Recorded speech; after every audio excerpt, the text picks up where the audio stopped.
ప్రతి ఒక్క విశ్రాంత ఉద్యోగి కుటుంబానికి పింఛను రక్షణ కవచం లాంటిదన్నారు ప్రభుత్వ చీఫ్ విప్ వినుకొండ ఎమ్మెల్యే జీవి ఆంజనేయులు. రాష్ట్ర ప్రభుత్వం తరఫున పెన్షనర్ల సమస్యలకు సంబంధించి ముఖ్యమంత్రి చంద్రబాబుతో మాట్లాడి సాధ్యమైనంత త్వరగా పరిష్కరించే ప్రయత్నం చేస్తామని హామీ ఇచ్చారు. మంగళవారం వినుకొండ నర్సరావుపేట రోడ్లోని విశ్రాంత ఉద్యోగుల సేవా సంఘం భవనంలో పెన్షనర్ల దినోత్సవాన్ని నిర్వహించారు. ఈ కార్యక్రమంలో ప్రభుత్వ జీవి ఆంజనేయులు, మాజీ ఎమ్మెల్యే మక్కన మల్లికార్జునరావు పాల్గొన్నారు. పెన్షనర్ల ఆరాధ్య దైవం డిఎస్ నగర చిత్రపటానికి పూలమాలలు వేసి నివాళులర్పించారు. చీఫ్ విప్ జీవి ఆంజనేయులను పెన్షనర్లు ఘనంగా సత్కరించారు. ఈ సందర్భంగా మాట్లాడిన చీఫ్ విప్ జీవి, ఎన్నికల్లో పెన్షనర్లకు ఇచ్చిన హామీలు నిలబెట్టుకుంటామన్నారు.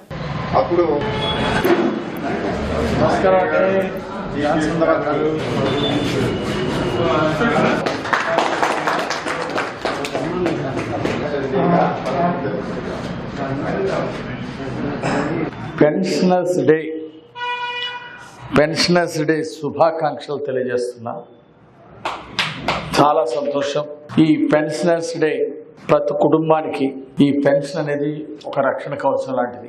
అది రావడానికి కారకులైనటువంటి ధరం సరూర్ నక్రా గారు, డిఎస్ నక్రా గారికి ఈరోజు మనందరం కూడా వారికి గుర్తు చేసుకొని వారికి ఘనమైన నివాళులు అర్పించాలని ఈ సందర్భంగా నేను కోరుతున్నా. వారిని గుర్తు చేసుకోవాల్సిన అవసరం ఉంది. ఈరోజు ప్రతి ఎంప్లాయీకి ఒక పెన్షన్ వస్తుందని, అలాగే ప్రైవేట్ ఆర్గనైజేషన్లో చేసే వాళ్ళకి కూడా ఒక పెన్షన్ వస్తుందంటే దానికి కారణం రూపకర్త శ్రీ డిఎస్ నక్రా గారు. వారిని సందర్భంగా స్మరించుకుంటూ వారికి జోహార్లు అర్పిస్తూ ఉన్నాము. అలాగే మన వినుకొండ పెన్షనర్ స్కీము చక్కటి భవనాన్ని నిర్మించుకొని చక్కగా సేవా కార్యక్రమాలు చేస్తున్నందుకు హృదయపూర్వక అభినందనలు. ప్రతి సంవత్సరం కూడా సేవా కార్యక్రమాలు చేస్తూ ఉన్నారు. నేను కూడా గతంలో ఆ కార్యక్రమంలో పాల్గొనడం జరిగింది అనేక సార్లు. అది నాకు చాలా ఆనందాన్ని ఇచ్చింది. అట్లాగే ఒక సేవాభావంతో రెగ్యులర్గా అన్నదాన కార్యక్రమాలు చేయటం, అలాగే పిల్లలకు బుక్స్ ఇలాంటివి సహాయం చేయటం అంతా కూడా చాలా నచ్చినటువంటి అంశం. అలాగే పెన్షన్దారులందరికీ కూడా వాళ్ళు కష్టాల్లో ఉన్న వాళ్ళకి మూలిగా నక్క మీద తాటికాయ పడ్డట్టు అయిపోయింది జగన్మోహన్ రెడ్డి పాలన రావడం. ఇందులో రాయి మాదిరిగా అయిపోయింది.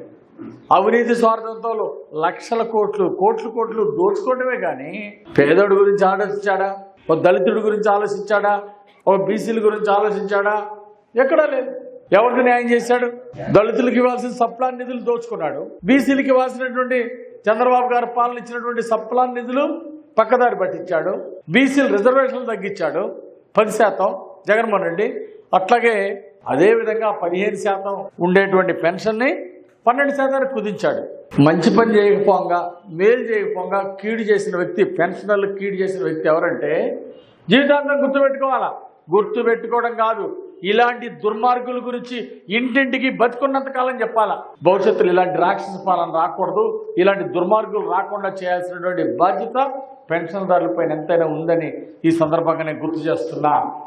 అంటే ప్రతి మీటింగ్లో రోజు 1 గంట పాటు ఎవరు ఆరోగ్యమే మహాభాగ్యంగా మీరందరూ కూడా ముందుకు వెళ్ళాలని కోరుకుంటున్నా. భగవంతుడు మీ అందరికీ ఆయురారోగ్యాలు ఇవ్వాలని చెప్పేసి భగవంతుని కోరుతున్నా. అదేవిధంగా ఈరోజు చంద్రబాబు గారి దృష్టి తీసుకెళ్ళి మీకు పెండింగ్ ఉన్న 4 డిఏలు కొద్దిగా ఓర్పు పట్టండి. ఇప్పుడే చెప్పడం ధర్మం కాదు. 10 లక్షల కోట్లు 10,50,000 కోట్లు ఇచ్చి అప్పులు ఇచ్చిన జగన్మోహన్ రెడ్డి గారు చేసిన పాపాలు ఇప్పుడు వాటి అప్పులు తీర్చుకుంటా ఉన్నాం. దాని నుండి మళ్ళీ 3,000 పెన్షన్ 4,000 చేయటం, పేద ప్రజలకి ఎన్నికలకు ముందు ఇచ్చిన వాగ్దానాలు మాకు బరువైనవి. ఈ వాగ్దానాలను నెరవేర్చాల్సిన బాధ్యత మా మీద ఉంది. కాబట్టి మీ పెండింగ్ ఉన్న డిఏలు కొంచెం సమయం తీసుకొని తప్పనిసరిగా చంద్రబాబు గారు నిమ్మని కోరుతాను. మీకు డ్యూలు ఉన్నటువంటివి ఏవైతే మీకు ప్రభుత్వం నుండి రావాలో వాటిని ఇచ్చే విధంగా చెప్తాను. అలాగే పెన్షన్ కూడా జగన్మోహన్ రెడ్డి తగ్గించిన పెన్షను మళ్ళీ యథాతథంగా అయ్యే విధంగా చేయమని కూడా మీ తరఫున నేను చంద్రబాబు గారిని కోరతానని ఈ సందర్భంగా తెలియజేస్తున్నాను. సో అందుకే నేను పెన్షన్దారులందరికీ చెప్పేది ఏంటంటే, మీరు వయోవృద్ధులు కాలేదు, రిటైర్మెంట్ అయ్యారు కానీ మానసికంగా రిటైర్మెంట్ కాలేదు. సో మీరు 40 సంవత్సరాల వయసులో ఏ విధంగా అయితే ఉన్నారో ఆ విధమైన ఒకసారి గుర్తు చేసుకుంటూ చక్కగా వర్క్ చేస్తూ ఉంటే రోజు సేవా కార్యక్రమాల్లో పాల్గొనడం, అలాగే జగన్ లాంటి పాలన మళ్ళీ రాకూడదు ఎందుకోసం అనేది ప్రజల్లో రోజు 1 గంట చెప్పుకుంటూ పోతే ఆరోగ్యానికి మంచిగా ఉపయోగపడుతుంది. ఆరోగ్య సూత్రాలు పాటించడం, మంచి ఆహారం తీసుకోవటం, ఆహారంతో పాటు రోజు కొంచెం మంచి కాలక్షేపం. సో ఆరోగ్యంగా ఉండాలంటే ఒక కమిటీ లాగా, అంటే మీరు ఉన్నటువంటి రిటైర్మెంట్ ఎంప్లాయీస్ అందరూ కూడా, మన నాగేశ్వర మాస్టర్ గారు అందరూ కూడా గ్యాదర్ చేసి చక్కగా ఒకసారి కూర్చోవటం, రోజు కాసేపు మాట్లాడుకోవటం, ఇలా యాక్టివిటీస్ అనేవి పెంచుకుంటే, సంఘం యాక్టివిటీ పెంచుకుంటే అది లాంగ్విటీ పెరుగుతుంది, ఎక్కువ కాలం ఆరోగ్యంగా జీవించడానికి ఎంతో ఉపయోగపడుతుందని ఆ విధంగా మీరు ఆలోచించాలని కోరుతూ, అట్లాగే మీకు అన్యాయం చేసి రాష్ట్రానికి తీరని ద్రోహం చేసినటువంటి జగన్మోహన్ రెడ్డి లాంటి వాళ్ళని, వైఎస్ఆర్ ప్రభుత్వం లాంటి భవిష్యత్తులో రాకుండా కూడా మీరు జాగ్రత్తలు తీసుకోవాల్సిన అవసరం ఉందని మీ అందరికీ నేను గుర్తు చేస్తూ, దాని గురించి కూడా అవకాశం ఉన్నప్పుడల్లా రిటైర్డ్ ఎంప్లాయీస్ ఫ్యామిలీస్ ద్వారా ఇది వందలాది మందికి, వేలాది మందికి తెలియచెప్పి భవిష్యత్తులో ఇలాంటి ఇబ్బందులు రాకుండా చూసుకోవాల్సిందిగా నేను కోరుకుంటూ, మన అండదండలు ఎప్పుడు రిటైర్డ్ పెన్షనర్స్ అందరికీ ఉంటుంది. ఎప్పుడైనా సరే కష్టాల్లోనే సుఖాల్లోనైనా పాలు పంచుకుంటాం. మీకు ఏదైనా ఇబ్బంది వచ్చినప్పుడు, ఆపద వచ్చినప్పుడు నా దృష్టికి తీసుకురావాల్సిందిగా కోరుకుంటూ, మీ అందరూ కూడా కొండంత అండగా ఉంటాం. ప్రభుత్వం నుండి కూడా మీకు రావాల్సిన సకాలంలో వచ్చే విధంగా చూస్తామని కూడా తెలియజేస్తూ, మాకు ఈ అవకాశం ఇచ్చిన పెద్దలందరికీ పేరు పేరున నమస్కారాలు, ధన్యవాదాలు తెలియజేస్తూ సెలవు తీసుకుంటాం.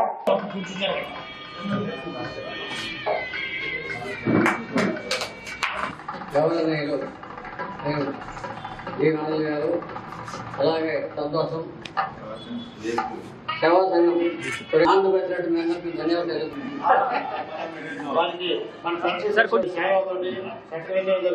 Ready sir